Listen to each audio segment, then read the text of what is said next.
the international dispute production of The Queen Visits America.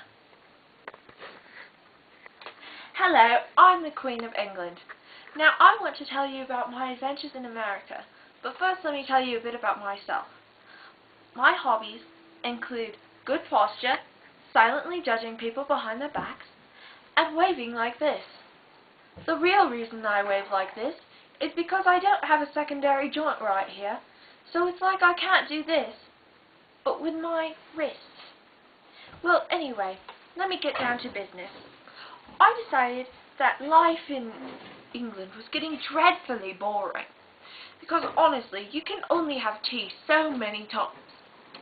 So I decided I would run away to America. Well, I mean, Michelle and Barack Obama decided to come here, and they were dreadfully faux pas, but I think I would enjoy America just the same. So I got on a plane, an aeroplane, to America. And as soon as I got off, I needed to use the loo. So I went to the water closet, and I did my business. And yes, I don't want you all to see my brassiere. Well, anyway, after I was done washing my hands, I looked for towels, but there was none in sight.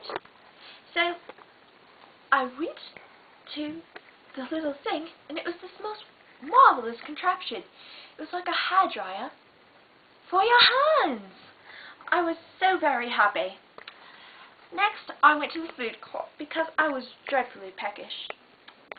So I went to the food court and I ordered some chips. But the man, the nice gentleman man, he only gave me a bag of Frito-Lays, which are crisps. And I was dreadfully confused. So I went up to the guy the gentleman, and I said, well, why did I get chips? Why aren't I getting chips? I got crisps instead. He went, you want this, lady? So, turned out it was fries that I wanted. And so I took the fries, and it was one of the best meals I've ever had. But I really have to watch my figure, my stunning 80-year-old figure.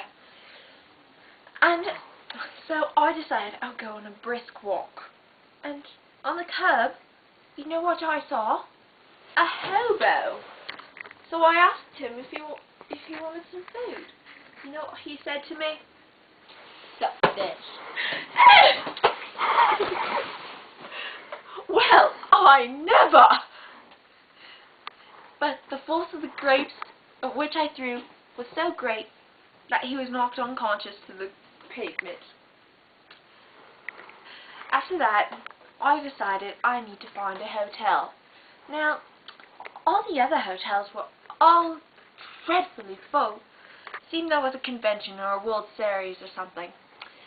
So, I found a hotel finally after days of looking, and it was called the Hobo Hotel. And it was the first night I had ever spent next to a flaming trash can. It didn't have a loo, it didn't have a kitchen, but it still felt like home.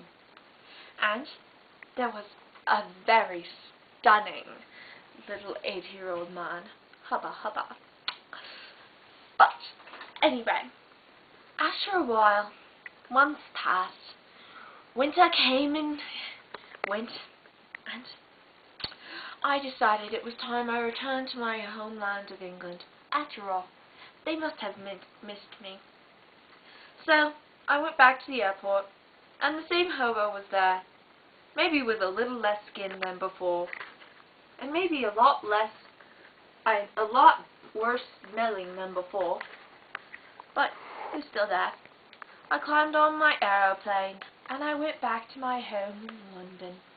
Now, you have to understand, I had spent so long in America that I was beginning to pick up the language. I said most of the words the same. Well, anyway, when I got back to England, as soon as I got off the aeroplane, I got hit by a lorry. And when I went to a local restaurant to ask for napkins to clean up my wounds, they looked at me funny.